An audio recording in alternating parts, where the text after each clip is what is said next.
നമ്മുടെ വീട്ടിലെ വാഴക്കുലയിൽ നിന്ന് വാഴക്കൂമ്പ് എടുത്തിട്ട് കളയാറുണ്ടോ? എങ്കിൽ ഇനി അങ്ങനെ കളയണ്ടട്ടോ. ഇത് കോഴികൾക്കും കൊടുക്കാം. വാഴക്കൂമ്പ് നല്ലവണ്ണം കഴുകിയിട്ട് ചെറിയ കഷ്ണങ്ങളാക്കി അരിഞ്ഞ് കോഴികൾക്ക് കൊടുക്കാം.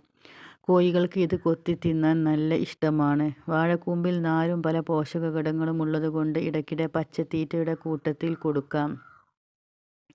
കോഴികൾക്ക് അവരുടെ തീറ്റയിൽ ഒരു വെറൈറ്റി ആവുകയും ചെയ്യും.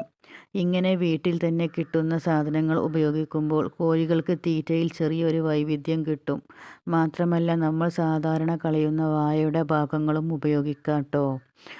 പക്ഷേ ഒരു കാര്യം ശ്രദ്ധിക്കണം. വാഴക്കൂമ്പ് മാത്രം കൊടുത്താൽ കോഴികൾക്ക് ആവശ്യമായ പോഷണം മുഴുവനും കിട്ടില്ല. അതുകൊണ്ട് സ്ഥിരമായി കൊടുക്കുന്ന തീറ്റയും ശുദ്ധമായ വെള്ളവും കൂടെ വേണം. വാഴക്കൂമ്പ് വീട്ടിലുണ്ടെങ്കിൽ പാഴാക്കാതെ കോഴികൾക്ക് ഇങ്ങനെ കൊടുത്തു നോക്കൂ. നിങ്ങൾ കോഴികൾക്ക് വാഴക്കൂമ്പ് കൊടുക്കാറുണ്ടോ?